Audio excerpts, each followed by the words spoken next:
Hello and welcome mga kabetsyang. It is I, your gay detective, Martin Rules, and welcome back to my channel. Yes, hello mga kapitbahay. Andito ulit tayo nagbabalik sa gusali at I've been away for 2 weeks. Kung napansin niyo, dahil may mga nangyayaring sa aking personal life na medyo out of hand. So iyon, nagpahinga tayo and we're back. Mhm. And I'm not going to talk about it dahil this segment, it's not about me. It's about other story na pag-uusapan natin today. So let's leave it like that. Anyway, na-miss ko kayo. Virtual hug. Yes. I hope you guys, girls, and my non-binary friends are safe and healthy. Kung bago kayo sa aking channel, hello, my name is Martin. And tuwing Huwebes, gumagawa ako ng video tungkol sa totoong krimen o misteryo na nangyari sa Pilipinas habang nagme-makeup. Kaya naman kung interesado kayo sa ganitong klaseng content, I highly suggest na mag-subscribe ka na sa aking channel because I am the next big thing. Yes, claiming it. And lastly, if you have any question tungkol sa topic natin for today or sa mga makeup na i-apply ko, huwag kayo mahiya na magtanong sa comment section below. By the way, before tayo mag-start mga kabetsyang, gusto ko lang i-shoutout, itong si CNN Philippines Live dahil in-include nila tayo sa 5 Philippine True Crime Podcast that unearthed horror like no other. Ang sabi nila, the Gay Detective Podcast approaches true crime stories in more casual manner, similar to his American counterpart Billy Serian. Host Martin Rules narrates the terrifying details of true crime cases while applying a generous amount of makeup. Nakakaloka kasi, kasama ko doon sa mga list ng mga podcast na yun, yung mga podcast na tinitingala ko or pinapakinggan ko before pa ako mag-start. So, big deal for me. Nakakataba ng puso. Oo. If you are into podcast 2, check it out. Talagay ko na lang yung link sa description box below nung article nila and you can see other true crime podcasts na baka maging interesado kayo, di ba? Okay, so last week, kung naalala nyo pa, pinag-usapan natin yung list of Pinoy cannibals. And today naman, we are going to talk about the Gonzales family. Are you familiar with that? If hindi, I got you. Okay. Yung case natin today, personally, excited akong pag-usapan siya. Dahil kung mapapansin nyo sa aking intro, lagi kong sinasabi na true crime stories na nangyari sa Pilipinas. Kasi nga naman, Philippine True Crime Stories rather, yung title ng ating vlog. So, it surrounds sa mga krimen or misteryo na nangyari nga sa Pilipinas. Pero for today's video, magtutour tayo o pagawing ibang lugar, pagawing Australia. Mangingibang bayan tayo for the first time.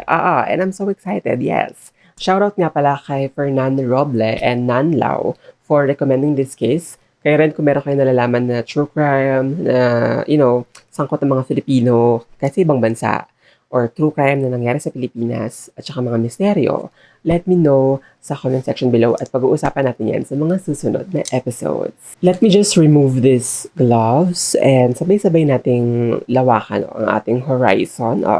Dahil this story is about a Filipino family living in Australia na talaga namang sobrang gruesome ng nangyari. Kaya naman let's STFU and proceed to the story. Babala. Ang mga susunod na imahe, istorya, at description ay maaari makapagdulot ng takot. Huwag magpatuloy kung kinakailangan. Okay, let's go back noong 1980s kung saan nakatira pa itong Gonzales family sa Baguio City na binubuo ni Teddy, si Mary Loiva Josephine, at saka yung dalawa nilang anak na si Seth and Claudine. Nung natapos ni Teddy yung law degree niya, nagtrabaho sila nung asawa niya na si Loiva sa real estate and property development. Meron din silang video store at saka pharmacy. And noong 1989 naman, nagpatayo sila ng hotel named Queen Victoria Hotel na gumuho noong 1990 Luzon earthquake. Actually, natrap itong si Seth dun sa gumuhong establishment na naging tirahan na din nila. And luckily, si Teddy, yung tatay ni Seth, was able to save and rescue him. And after this traumatic incident, nag-migrate sila sa New South Wales, Australia. Nagtrabaho naman si Teddy as a lawyer, of course, after studying Australian legal system para makapag-practice. Eventually, he opened his own law firm called Gonzales and Associates noong 1996, where he worked as an immigration lawyer, and yung asawa naman niya office manager dun sa business nila. Yung law firm nila ended up being successful and thriving. Kaya naman they were able to buy this big house in number 6 Collins Street, North Ryde. And si Teddy and Loiva ay very religious and strict parents because they have high hopes, or should I say high expectations for their children. And pangarap nga nila na sa university itong dalawa na mag-aral dahil ayaw nilang maranasan ng anak nila yung naranasan nila before. Especially yung panganay na si Seth, inaasahan nila na sundan niya yung yapak ng kanyang tatay na mag-practice ng law or di naman kaya medicine. And we can definitely say na si Seth and Claudine live a comfortable life dahil sa hardworking parents nila. Binibigyan sila ng allowance para hindi na sila mag-work at makapag-focus sa studies and grades nila. And pinaplano rin nung mag-asawa na ibenta yung tinitira nila ngayon, that time, para bilhan itong si Seth and Claudine ng sarili nilang place. Pero like any other Asian parents, itong si Teddy and Loiva ay may pagka tiger mom and tiger dad. Dahil meron silang limitations. Katulad na lang na kapag hindi nag-live up sa expectations nila itong si Seth and Claudine, halimbawa na lang pag nag-boyfriend and girlfriend or didn't do well in school, paparusahan nila ito like tatanggalan ng luho, i-disinherit, tatanggalan ng sasakyan, ng allowance, ganyan. So, ganun yung patakaran nila na parang we'll give everything pero pagbutihan mo lang yung pag-aaral. Parang ganyan. Si Seth attended Parramatta High School kung saan he didn't do well dahil wala siyang interest sa pag-aaral. He performed poorly sa HSC exam niya or Higher School Certificate exam, which means hindi siya makakapag-apply directly to law or medicine na ikinagalit ng parents niya. Pero itong si Seth ay interesado talaga siya sa pagkanta, pag-create ng music, at doon niya lahat binubuhos yung kanyang attention. But the parents don't like this. Nung narinig siguro nila si Seth na kumanta, siguro sabi nila, "Honey, parang mas bagay sa'yo mag-doktor or abogado." Char. Of course, si Seth, obey his parents at nag-aral sa University of New South Wales taking medical science. Ikinatuwa ito ng parents niya finally, pero syempre, itong si Seth again is not doing very well because of sound of music. And this led to falsifying his grades to his parents, leading his parents to believe na he was doing good sa university. Actually, itong si Seth was honest sa kanyang kapatid na si Claudine, bragging how he managed to fool their parents. Pero itong si Claudine na may sarili din problema at nahihirapan na to live up with her parents' expectations, na who was at that time still in high school pero got into a relationship na sobrang, alam nyo yan, sobrang against yung kanyang parents. Diyos ko dahil. Yung parents nila believe na it's a distraction na mag-boyfriend itong si Claudine. Kaya naman ang ginawa nila, pinadala nila ito sa Melbourne with an aunt para makapag-focus sa studies. Pero itong si Claudine and her boyfriend, tuloy pa rin kahit LDR at kahit against ang parents, push pa din sila. Until itong si Seth threatened itong boyfriend ni Claudine, saying na he was in a gang. And eventually, yung young couple broke up. So, hindi na nakakagulat pag sinabi ko sa inyo na itong si Claudine, agad-agad nagsumbong sa parents nila tungkol sa studies ni Seth sa UNSW. Nag-away yung magsyupatid, oo. Kaya naman, nung nalaman ito ni Teddy at Loiva na itong si Seth ay failed and could be expelled, they threatened to take away his privileges katulad ng car and allowance. At noong mga time na nangyayari ito, si Seth actually meron siyang girlfriend na 4 years older sa kanya and meron din siyang banda called Definite Vibes na nagtutour sa mga nightclubs and nag-host ng dance parties and they make a decent money out of it. Actually, meron silang fans. Hindi nyo kaya. Meron kasing fan page na dedicated dito kay Seth run by a girl named Daisy Diaz at sobrang cringy ng mga posts sa website na yon, nakakaloka. Ang sabi sa isang post, and I quote, "Hi, if you stumble into here by accident, I'm Daisy Diaz, and I wrote this page for my best friend, Seth or Philo Flava, whatever it is that you call him. Remember that he's sweetie and a true friend. Besides being caring, trustworthy, cute, humble, kind, understanding, intelligent, and can sing in a way that makes any girl hearts melt. If you mess with him, you mess with me. I'm not really that tough, but I'll be there for him because he's always there for me." End quote. May mga photos rin itong si Seth dun sa website expressing how she support him. By the way, add ko lang na yung girlfriend nung Seth doesn't really consider herself and Seth a couple. Sabi niya it was a brief romance and barely even know Seth. After nung fling nila, bumalik agad siya dun sa dati niyang jowa. But Seth, on the other hand, believed na they were deeply in love. At kahit na bumalik na itong si Ate Girl sa dati niyang jowa, si Seth naniniwala na magbabalikan sila ulit. And he went as far as buying an engagement necklace. Despite all of this, yung parents ni Seth wanted him to focus on his studies and ended up dropping his medical science after 2 years. And nag-enroll naman siya sa Macquarie University taking up law. Hindi ko alam, oo, kung anong meron, pero itong si Seth is doing better. And actually, mataas yung kanyang grades. Kaya naman, yung kanyang dad hired him as a paralegal sa kanilang law firm and IT assistants. Binilan din siya ng bagong car with personalized plate number. May nabasa ako na ito yung time na sinufalsify ni Seth yung kanyang grades sa kanyang parents and trineten yung boyfriend ni Claudine kaya sila nag-break up and kaya itong si Claudine nagsumbong sa parents nila. Sometimes sa mga articles hindi talaga magkakaparehas yung timeline ng story, but either way, let's move on nung July 10, 2001.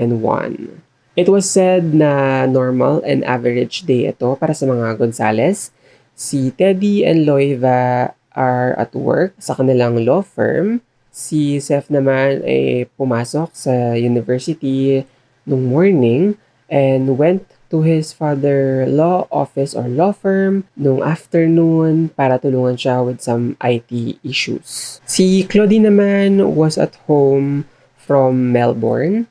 It was said na school holiday pero she stayed at home studying. Seth had a plan that evening to catch up with a friend. Sinundo niya itong friend named Sam around 8 p.m.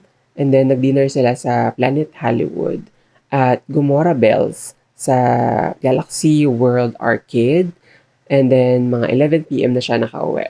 Hinatid niya pa uwi itong si Sam and went home after.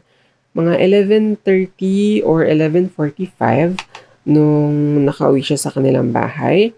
And upon entering sa kanilang baler, he saw the lifeless bodies of his family members. Si Teddy, yung tatay niya, still in his business suit from that day, hawak yung kanyang briefcase and he was lying on the living room. Not far from Teddy, si Loiva naman, yung nanay ni Seth, ay napapalibutan ng mga grocery na pinamili niya during what appeared to be a vicious attack. Immediately, si Seth dialed 000 ng mga 11:48 p.m., alerting the police and telling them na nakita niya yung parents niya and they were shot.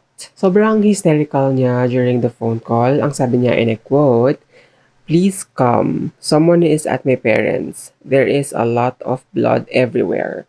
Help me, help me. When will they come?" End quote. After nitong call, sabi nitong Seth, meron siyang narinig na noise galing sa bahay niya. And ang ginawa niya, tinignan niya to investigate. May nakita daw siyang dalawang intruders, which he proceeded to chase, but they got away. Dali-daling lumabas itong si Seth papunta dun sa kanilang kapitbahay na si John, shouting and banging on the door to get his attention. The commotion managed to wake John and other neighbor, including a man named Shane Henley. Nanginginig at umiiyak si Seth with his hand on his head habang nakaupo sa garage nila. Both John and Shane were with Seth, trying to figure out kung ano yung nangyari. When suddenly, biglang tumayo itong si Seth at sinigaw na, "I know CPR." And then, pumasok siya sa loob ng bahay nila. Sinundan naman siya ni Shane. Pero upon seeing the bloodied bodies of Teddy and Loiva, alam niyang hindi na ito masasalba pa ng CPR. Nagsisisigaw itong si Seth saying, "Papa, Papa, Daddy, Daddy." And sinubukan siyang pigilan nitong Shane.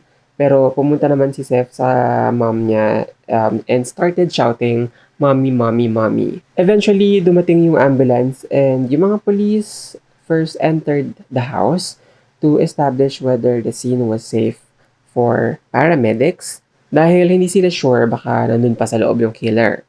Upon entering the house, nakita nila yung lifeless body ni Teddy and Loiva sa living room floor. And when they made their way upstairs, nakita nila yung body or na-discover nila yung body ni Claudine sa kanyang bedroom. Nung in-examine yung crime scene, it was established na yung unang pinatay was 18-year-old Claudine who had been home alone studying in her bedroom nung inatake siya mga around 4:30 nung July 10. She was strangled. Pinalo siya ng baseball bat sa ulo or similar to that object 6 times. She had a fractured skull and was stabbed 5 times sa kanyang leg and 2 times naman sa kanyang torso. Yung ginamit na kutsilyo ay kitchen knife ng mga Gonzales that were missing by the time police arrived. An hour later, mga 5:30 p.m., dumating si Loiva, 43 years old, from work sa bahay nila and meron siyang dalang mga groceries.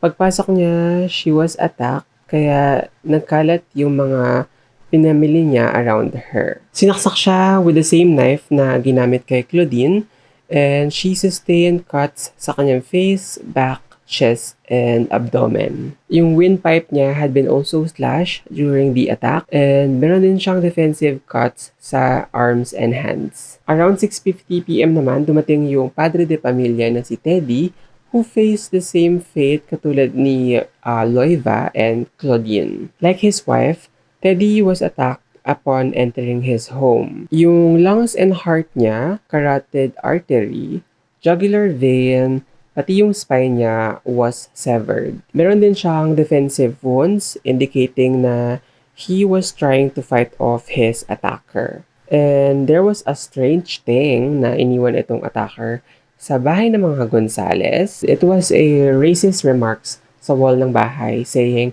"Fuck off Asians." And sa lower right nung message may nakalagay na KKK. Isa pang nakakapagtaka, none of the victims had been shot. Unlike dun sa sinabi ni Seth sa emergency call, dahil based sa examination, they all have been brutally stabbed. Yung mga police believe na itong graffiti ginawa to make this look like a hate crime towards Asians or Asian community or sa Gonzales family mismo, being they were immigrants from the Philippines. Meron ding indication ng robbery dahil yung laman ng handbag at briefcase ni Teddy and Loiva ay nagkalat dun sa crime scene. Yung cord ng telepono nila had been cut, pati yung cabinet nila or drawers, gulo-gulo, indicating na may naghalughog. May mga aso itong Gonzales family that of course will do anything to protect the people inside the house. But surprisingly, the attacker easily restrained them in a room and they were unharmed. Later, sabi ng mga police, walang robbery ang involved dahil walang mamahalin or importanteng gamit yung nawawala. Yung alahas ni Loiva was still there. Yung $700 ni Teddy sa kanyang wallet or sa briefcase niya ay hindi binawasan. Pati yung gamit nitong mag-asawa na kinalat ng killer was purposely placed there after the crime. Sa kitchen, yung isang fly screen was removed, slashed, and thrown outside. Pero walang footprints sa kitchen counter, which is expected kung ito yung entry point ng killer. Obviously, kung sino man yung gumawa nito, set this up para i-push yung narrative ng robbery. Pero the fact that yung crime, hindi lang siya nangyari sa isang specific na oras, katulad ng mga usual na robbery, kasi sa mga balita nating napapanood, in the middle of the night, nangyayari yung robbery, and they would take everything na tingin nilang valuable. But this one, hapon at magagabi nangyari, and sobrang interesting lang na alam ng killer yung oras ng uwi ng mga biktima. Merong fresh water na natagpuan sa tiles ng CR ng mga Gonzales, which was determined to have been after the murder took place. So the killer probably washed off or showered and really took their time and feels like they weren't in a rush. Bukod sa kitchen window na pinagmukhang, entry point ng killer, walang signs ng break-in. So yung mga police were looking dun sa mga kalapit or kakilala ng mga Gonzales family or yung merong access dun sa bahay. Meron ding bloody shoe print ang nakita sa loob ng bahay, pero it didn't belong to anybody na pumasok sa may crime scene. Hindi kay Seth, hindi sa neighbors, hindi sa police, hindi rin sa paramedics. And yung shoe print were identified as UK size 7, running laceless shoe. Nung question ng police si Seth dahil siya lang yung buhay sa Gonzales family, ang sabi niya meron siyang nakitang dalawang intruders na tumakbo and hinabol niya pero hindi niya naabutan. Nung tinanong din ng mga police yung mga kapitbahay, ang sabi nila wala silang napansin na suspicious at narinig na sigaw or pagtatalo. Nagbigay ng official statement itong si Seth sa police station. Ang sabi niya, nung umaga pumunta siya sa university and then after that pumunta naman siya sa law office ng kanyang dad to help with some IT stuff. Umalis siya ng 4 p.m. dahil makikipag-meet siya with his friend Sam ng 5 p.m. Pero Sam ended up postponing hanggang 8 p.m. Umuwi siya ng 6 p.m. and thought that nobody was home dahil walang movement sa bahay, tahimik at saka patay yung mga ilaw. Also, it was raining. Kaya naghintay lang siya sa loob ng car niya hanggang tumila yung ulan bago pumasok sa loob ng kanilang bahay. Eventually, he decided na hindi na pumasok kasi yung friend niya just got a new house sa Kingsford, mga 30 minutes away, and napagdesisyonan niya na puntahan na lang ito. Ang weird lang kasi wala siyang number and address nitong friend niya na ito, which is sobrang fishy. He was driving around hanggang mag 8 p.m. and then pinick up niya si Sam at nag-dinner sila sa may Planet Hollywood at nag-arcade after. Seth got home ng mga 11 p.m. kung saan natagpuan niya yung katawan ng parents niya. Noong July 13 naman, pumutok itong balita at itong si Seth nagpatawag ng press conference at nananawagan na lumantad na or lumabas na yung killer ng pamilya niya. Nag-offer din siya ng $100,000 reward for any information that would lead to the capturing of the family's killer. Ang sabi niya sa press con, and I quote, "The best way possible I can describe my father is that he was my hero and role model. He believed that there is no limit to what he could do for his family and friends. I admire him in every way possible, and my greatest aim in life was to one day become at least half the man that he was." End quote. Dagdag pa niya, quote unquote, "My mother was the heart of the family. She was heart of her friends and anyone who knew her. We have always confronted each other as best of friends, and she made it seem that nothing was impossible. My sister was the life in the family. She was expert in smiling and made us believe that life should be taken lightly. She had always told me that I was more talented than her and that she looked up to me. I had always replied to that with a smile. I never got the chance to tell her that I look up to her. It is difficult to explain the love and ties in my family. But if you were to picture the four corners of the world, in my world, we were the four. The three corners of my world are now gone. My family, friends, and myself would like to ask anyone out there to please help us." And since this case is gaining attention sa press and media,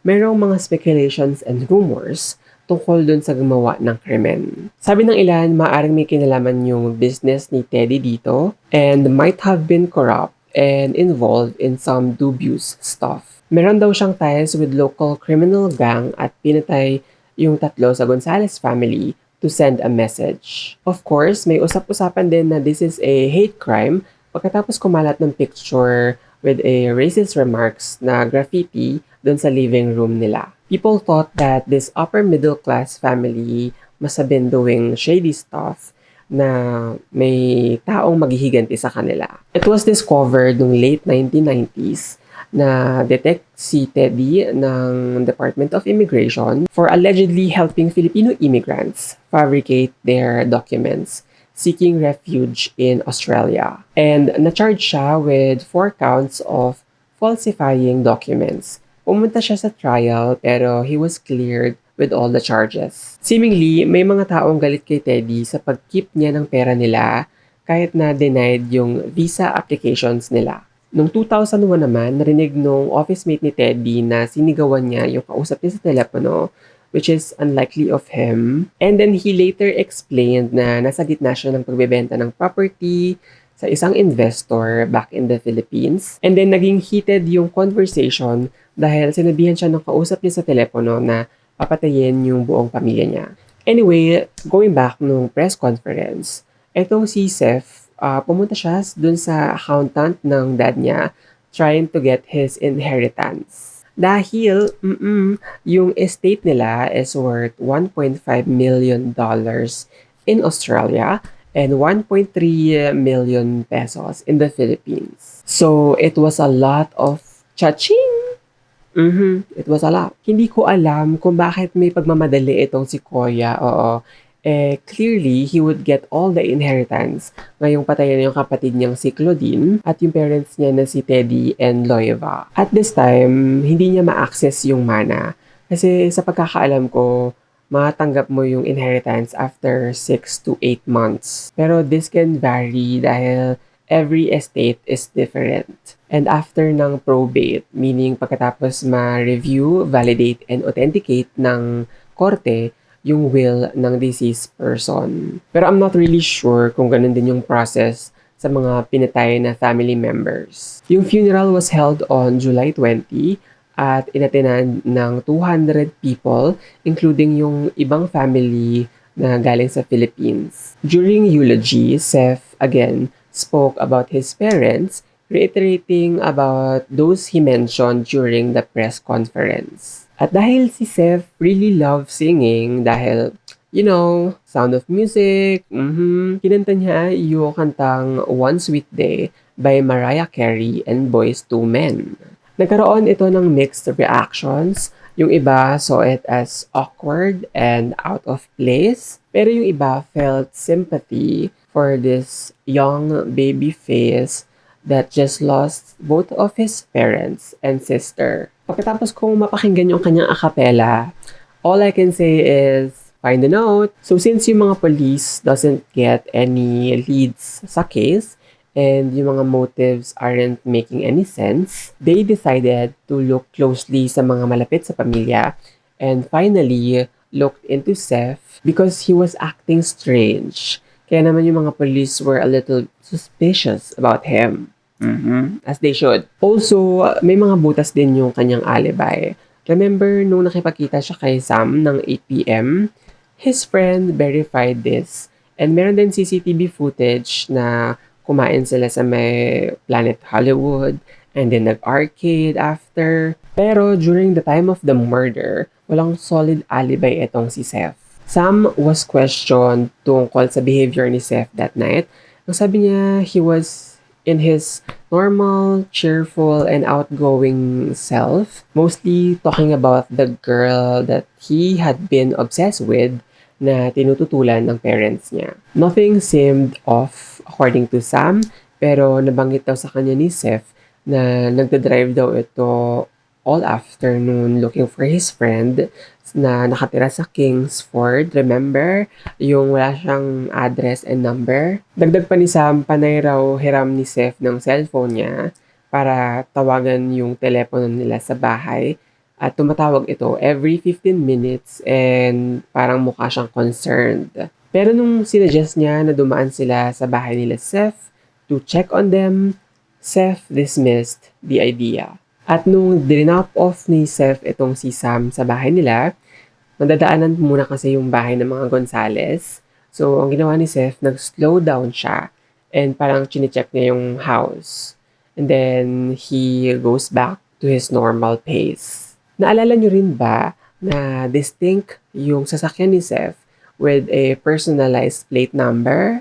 Well, yung isa sa mga client ni Teddy na nag-drop by sa bahay nila, mga 4:10 to 4:30 ng hapon, the same time na pinatay si Claudine, ang sabi, nag-drop lang siya ng documents sa letterbox ng mga Gonzales when he noticed Seth's car. Yung kapatid naman ni Loiva na si Emily Luna, tita ni Seth, also visited the house around 6 p.m. Pauwi na sana siya after sunduin yung anak niya sa school, pero she decided na daanan yung kapatid niya sa bahay nito. Pagdating niya, patay yung ilaw, tahimik, at parang walang tao. Yung sasakyan ni Seth was there sa garage, tulad ng statement niya na he was there around that time. Pero ang sabi niya, it was raining, kaya hindi siya lumabas ng sasakyan and left shortly after. Pero according to Emily, when she paid a visit, napansin niya na walang tao dun sa sasakyan and hindi umuulan. And she distinctly remembered this dahil hindi siya nagdala ng payong para sa kanilang mag-ina papalakad towards her sister's house. Nag-doorbell siya pero walang sumagot.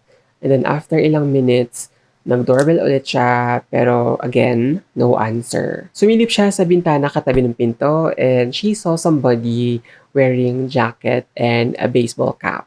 Pero yung son niya reassured her that it was nothing at sabitan lang ito ng jacket or coat. So she decided to go around the house para siguro kumatok sa back door. Pero nung nag-start na siya maglakad, she felt uneasy and decided to just left. Medyo sketchy rin nung time of the murder, pagdating ng police and paramedics sa crime scene after ni Seth tumawag sa police at nag-iiyak hysterically, pero wala ni isang tuldok ng luha sa mukha niya. Sabi niya pa sa isang officer habang ini-inspeksyon ng authorities yung bahay nila, he was embarrassed kasi they were searching the house, which meant they were going to search his room and kakabili niya lang daw ng porn video na nasa drawer niya. Apparently, may mas paki pa siya sa porn video niya kaysa dun sa mga family members niya na pinatay na. Also, remember nung sinabi ni Seth na sinubukan niyang i-CPR yung parents niya? Pero he only had a little amount of blood on him. Merong konti sa jeans, spots ng blood sa boots niya at sa sleeves ng jumper niya. We're all aware na sobrang bloody nung crime scene, right? So, sobrang suspicious lang na kakaunti lang na dugo yung nasa damit niya. I'm not really sure kung natuyo lang ba yung blood kasi 4 to 6 p.m. nangyari yung krimen. And then nung pumunta siya sa bahay ng 11 p.m. at nag-perform ng CPR, baka, tuyo na or not really sure. In his defense, sabi niya it was raining kaya it washed some of the bloods on his clothes. And nilinis niya daw yung hands niya on the wet grass, which literally makes no sense. Also, merong blue stain sa sleeve ng jumper niya. And ayon sa investigation, similar ito dun sa blue paint na nakita sa wall, sa graffiti wall na merong racial slur dun sa bahay nila. Sa kwarto niya, authorities also found shoebox UK size 7 running laceless shoe na tugmang-tugma sa bloody shoe print na nakita sa crime scene. Wala na yung sapatos sa loob ng box at itong si Seth nagpalusot na hindi sa kanya yung sapatos. Binili daw ito ng dad niya for his cousin in the Philippines. Sure, Jan? Sure. Ang sabi naman ni Sam, merong baseball bat si Seth sa compartment niya in case na kailangan niyang ipagtanggol yung sarili niya. At kung maalala niyo, yung murder weapon ay kutsilyo at baseball bat na hindi na-recover ng mga pulis. At this point, siya na talaga yung suspect kasi, di ba, nakita niyo naman na sa kanya na lahat nakaturo.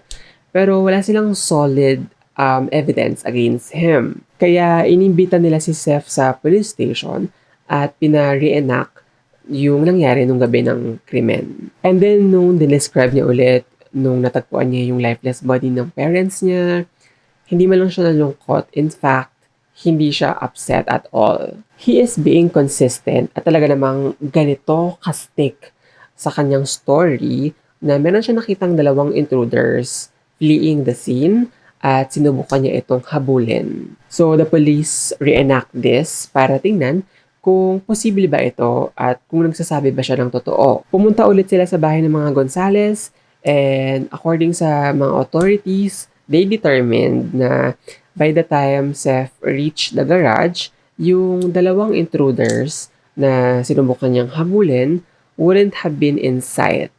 Tinanong din nila yung tungkol sa baseball bat na binanggit ni Sam. Ang sabi niya ay nag-quote, "I don't have that anymore.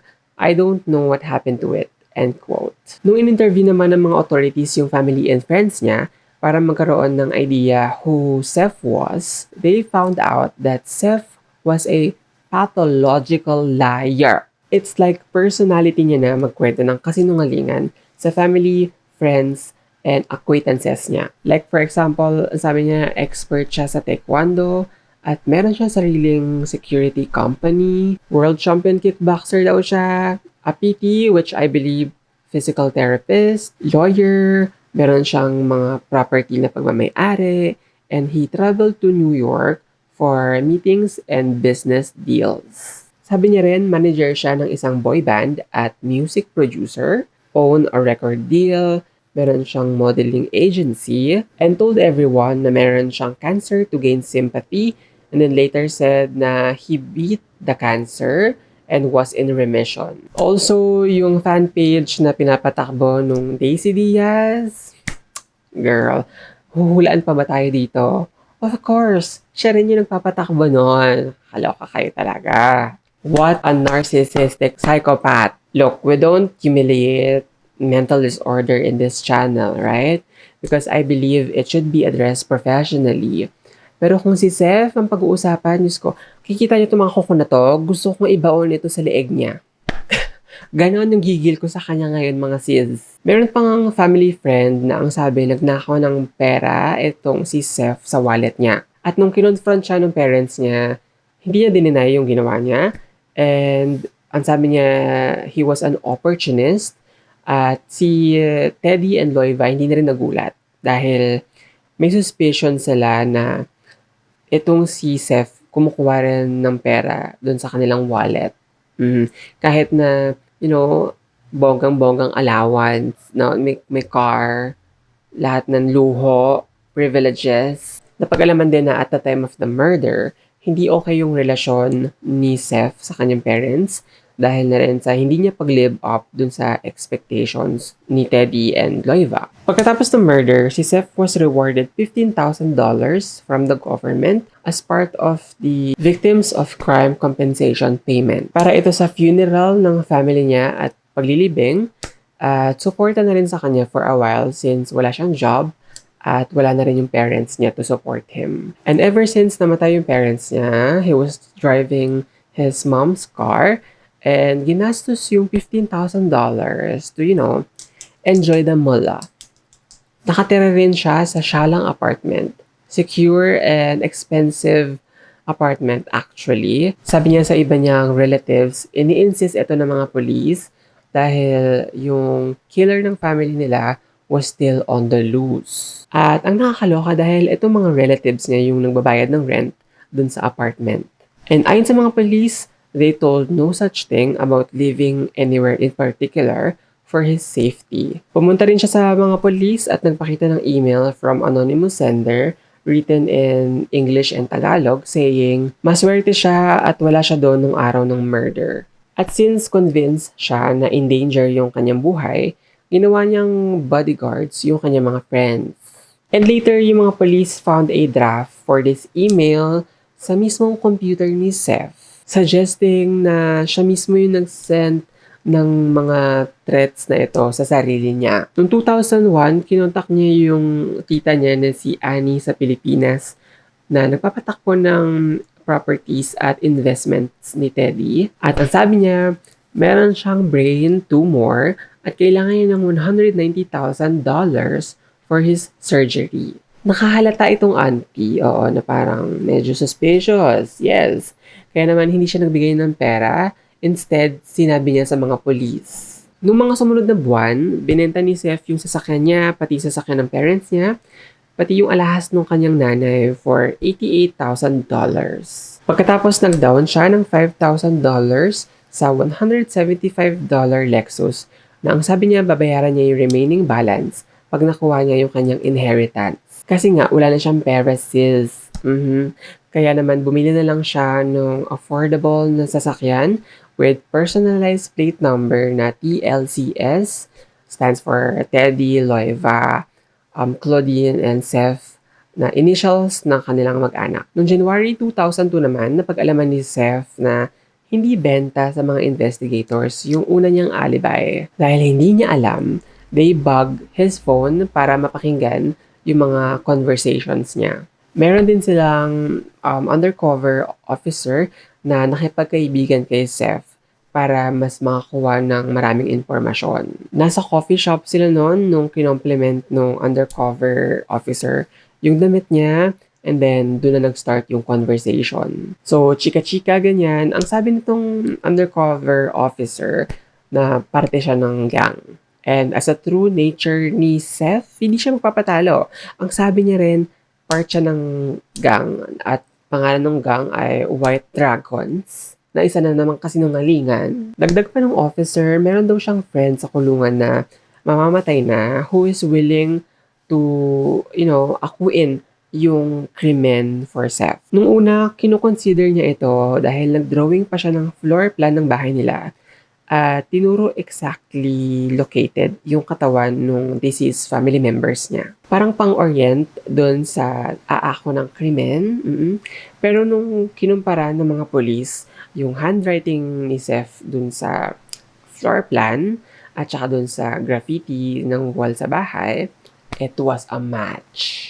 Nag-provide din siya ng time of death nung family niya dun sa drawing, which is walang kahit sino ang nakakaalam. Except dun sa mga police at sa killer, dahil hindi naman nila nilabas itong impormasyon na ito. Anyway, napag-desisyon na ni Seth na hindi mag-go sa offer nung gang na i-admit yung killings. Ang gagawin niya na lang is to plead innocent at i-continue yung story na business rival nung dad niya yung gumawa ng krimen. In January 10, same year, tinawagan ni Seth yung friend niya. Still have no idea na he was being wiretapped. Ang sabi niya sa friend niya na ito, yung una niyang alibi was a lie, pero yung pangalawa ay hindi na matitibag ng mga pulis. Nung kinonfront naman siya ng mga pulis, ang sabi niya, yung una niyang alibi was a lie dahil nung gabi daw ng krimen, nasa bahay aliwan daw siya. Hindi niya agad sinabi yung totoo kasi nahihiya siya and didn't want to bring shame to the family dahil hindi pa alam nung pamilya niya na virgin pa itong si Seth. Ayon sa kanya, yung nangyari daw talaga ay ganito. Umalis siya sa law office ng tatay niya ng 4 p.m. and dumiretso sa bahay at iniwan yung kanyang sasakyan. Nag-intay daw siya ng taxi sa gas station and from there, pumunta siya sa Chatswood at gumora boom boom bells sa bahay aliwan dahil ayaw niyang may makakita sa sasakyan niya. He also claimed na hindi daw tinatanggap ng sex worker yung bayad niya dahil sobrang sarap daw ng sex. Nakakatawa kasi sobrang delusional niya. Grabe. Wow. And then after that, pumunta siya sa Chatswood gas station at nag-taxi pa uwi. Once there, sumakay siya sa car niya at sinundo yung friend niya na si Sam. At dahil nga nakikinig itong mga police sa every call he made, nakita nila na he was trying to contact a sex worker, pati yung sa bahay aliwan, sa North Shore area, pati na rin yung taxi driver kinontak niya. Kinontak ng mga police itong taxi driver at ang sabi nitong taxi driver, binaba daw talaga niya itong si Seth sa isang bahay aliwan sa Chatswood. And then, nung sinabi ng mga police na he is being questioned about sa triple homicide, he immediately changed his tone. Ang sabi niya, kinontak siya ni Seth noong January 12, 2002 at inoferan siya ng $50 para sabihin niya na noong January 10, 2001, dito siya sa lugar na to binaba. Pumayag lang daw siya dahil sinabihan siya ni Seth na yung gagawin nila was nothing serious. Noong April naman, the police were able to contact the sex worker na claim ni Seth na nakipag-sex siya. Turns out, this sex worker wasn't even working noong July 10, 2001. Clearly, his second alibi was a lie. Hindi na nakakagulat. Anyway, noong May 20, 2002, kinontak ni Seth yung mga police saying na may nanloob sa apartment niya. At meron na namang threatening emails. But this time, dalawa yung email. Ang sabi sa email, quote-unquote, "Make it easy on yourself. Confess now. Your father deserves to die. Don't talk to any reporters." Wala ring evidence na merong nanloob sa apartment niya katulad ng claim ni Seth. They traced the two email back to an internet cafe pero walang CCTV footage doon kaya hindi nila ma-determine kung sino nag-send nito. Pero we already knew. We already knew, right? Okay. Pagkatapos, since naging sobrang maingay nga itong case na ito sa mga reporters at laging nagtatanong kay Seth, he started talking to this journalist pero dapat may bayad ante. Gawin business, ganon. Kailangan niya daw ng pera for the apartment kasi nga yung safety niya was in danger. And then nung something clicked sa kanyang, utak na medyo tacky yung pag-charge for an interview, he agreed to do a free interview sa Daily Telegraph. Sabi niya sa interview, nilooban daw yung apartment niya at yung killers daw ng family niya yung responsable dito. Noong April 2002 naman, I'm not really sure kung 8 a.m. or 8 p.m., pero si Seth was found na nakalupasay sa gutter ng Chatswood and sa tabi niya merong plastic bag. Eventually, dinala siya sa ospital and ang sabi niya hindi niya maalala yung pangalan niya and kung nasan siya and very disoriented yung pinapakita niyang signs. Nung dumating yung mga police at question siya sa nangyari, ang sabi niya meron daw ng hatak sa kanya papasok sa sasakyan habang naglalakad siya. Tapos nilagyan siya ng plastic bag sa ulo at hinampas ng kahoy.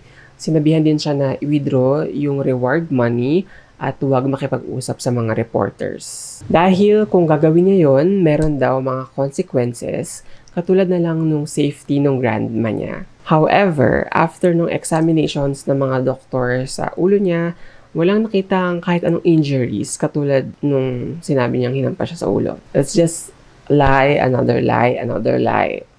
Medyo worried yung mga police dahil may suspicion sila na si Seth yung gumawa ng krimen sa pamilya niya at yung pagbabaliktad at pagsisinungaling niya ilang beses na nangyari. At may possibility na may masama siyang gawin sa grandma niya para lang mailatag yung narrative na yung killer was still on the loose at para mawala sa kanya yung spotlight.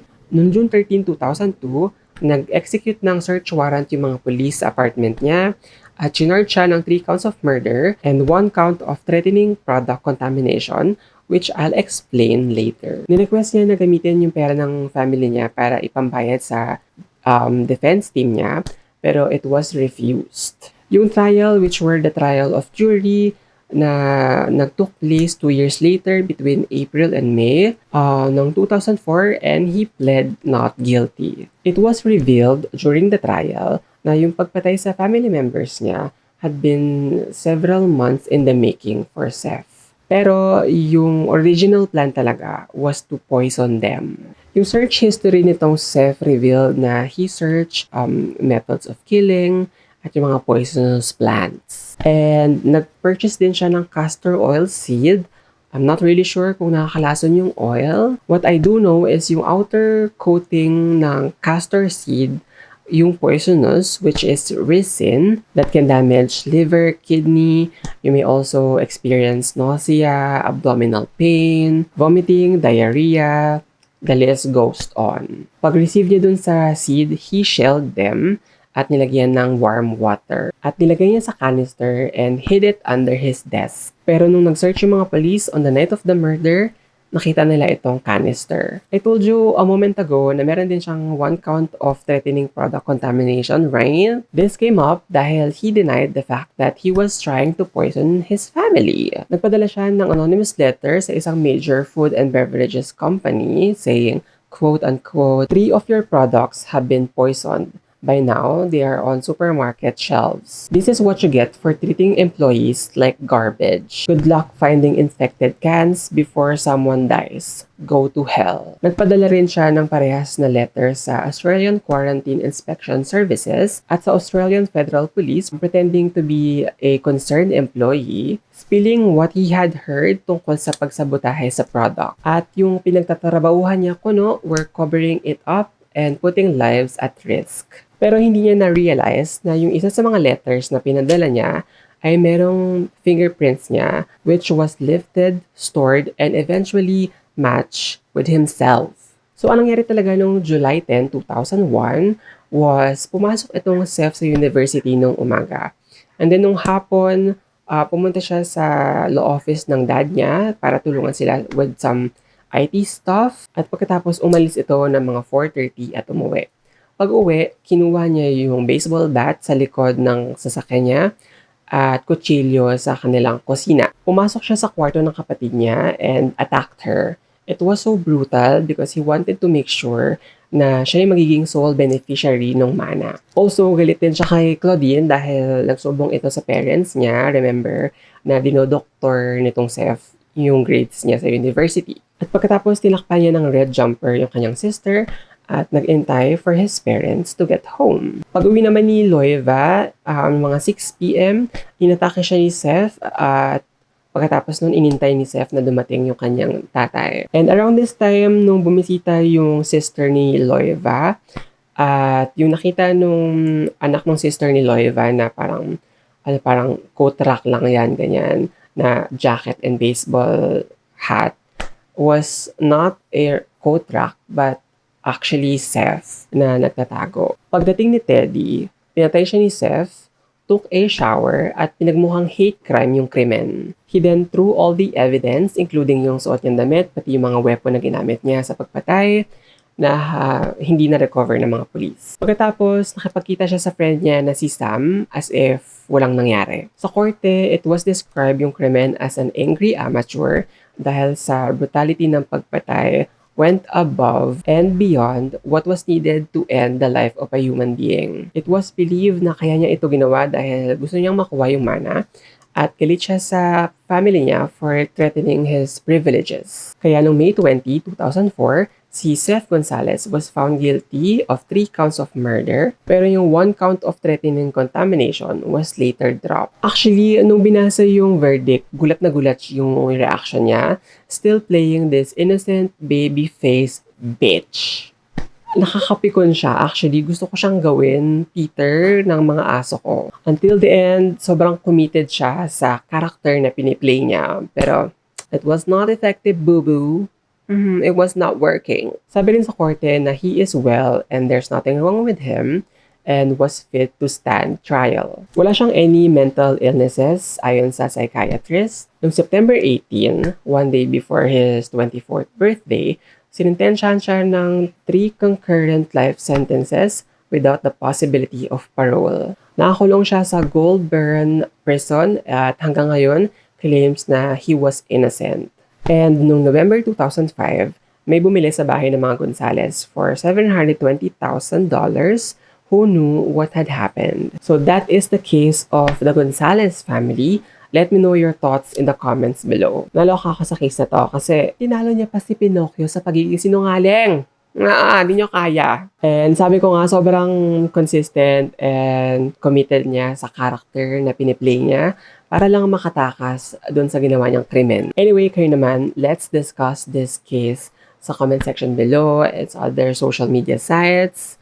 Tag me if you want. Maraming salamat sa panonood. As always, please keep safe and healthy. And I'll see you guys on my next video. Bye!